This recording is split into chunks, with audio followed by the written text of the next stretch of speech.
Praise the lord. దేవుని నామంలో అందరికీ వందనాలండి. ఈరోజు నేను ఒక వాక్యము మీకు వినిపించబోతున్నాను. మొదటిగా ప్రార్థన చేసుకుందాం. పరిశుద్ధుడ, పరమోన్నతుడ, సర్వశక్తివంతుడ, సర్వనాధికారివైన నా యేసయ్య, నీకు వేలాది వందనములు ప్రభువా. ఇదిగోనైనా గడిచిన కాలం అంతయు ప్రభువా, నీ రెక్కల మాటున మమ్మల్ని భద్రంగా దాచి ప్రభువా, ఇప్పటి వరకు ఇదిగోనైనా మమ్మల్ని సజీవ లెక్కలో ఉంచినందుకు నీకు స్తోత్రం యేసయ్య. నేను చదవబోయే వాక్యమును బట్టి నీకు వేలాది వందనములు. ఇంత మంచి వాక్యమును ఈరోజు మా ముందు ఉంచినందుకు నీకు స్తోత్రం యేసయ్య. ఇదిగోనే నీ వాక్యమును బట్టి నేను చెప్తూ ఉండగా ఆ వాక్యంలో నీవు ఉండి మాతో మాట్లాడమని ఆశపడుతూ ఉండగా, ఇదిగోనైనా నీ వాక్యం చదవబోతూ ఉండగా ఇదిగోనైనా మీరు ప్రతి ఒక్కరితో మాట్లాడమని నజరేయుడైనటువంటి యేసుక్రీస్తు నామములో అడిగి వేడుకొనుచున్నాను పరమ తండ్రి, ఆమేన్. వాక్యం చదువుకుందాము. 1 పేతురు 4వ అధ్యాయము 16వ వచనము ఒకసారి చూడండి. ఎవడైనను క్రైస్తవుడైనందుకు బాధ అనుభవించిన ఎడల అతడు సిగ్గుపడక ఆ పేరును బట్టియే దేవుణ్ణి మహిమపరచవలెను. ఎవడైనను క్రైస్తవుడైనందువలన మనకు క్రైస్తవులుగా ఎన్నో బాధలు, ఎన్నో అవమానాలు, ఎన్నో శ్రమలు మనకు ఎదురవుతూ ఉంటాయి. అవి మనకనే కాదు, మనుషులకి ప్రతి ఒక్కరికి ఎదురవుతూ ఉంటాయి. కానీ మనుషుల్లో మనము నిజమైన దేవుణ్ణి ప్రార్థిస్తున్నప్పుడు మనకి ఎంతటి కష్టం వచ్చినా సరే, ఎంతటి ఇబ్బంది వచ్చినా సరే, దేవుని మీద ఆధారపడి జీవిస్తున్నటువంటి ప్రతి ఒక్క దేవుని బిడ్డకు కూడా ఎంత అవమానపరిచినా ప్రతిదీ దేవుని దగ్గర ఒప్పుకుంటారు, చెప్పుకుంటారు, బాధపడతారు. ఇక్కడ అదే అంటున్నారు, ఎవడైనను క్రైస్తవుడైనందుకు బాధ అనుభవించినడల అతడు సిగ్గుపడక ఆ పేరును బట్టియే దేవుణ్ణి మహిమపరచవలెను.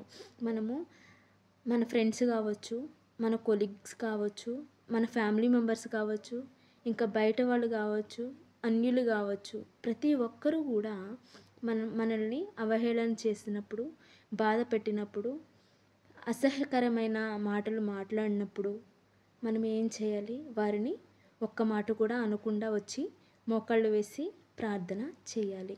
నీవు ప్రార్థన చేసినప్పుడు ఏమవుతుందంటే, నీ కార్యము, నీ పని దేవునికి అప్పగించినప్పుడు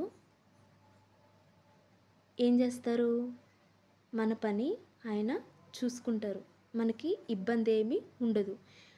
నీ భారము యెహోవా మీద మోపుము, ఆయనే నిన్ను రక్షించును. వాక్యం ఉంది కదా, నీ భారము యెహోవా మీద మోపు.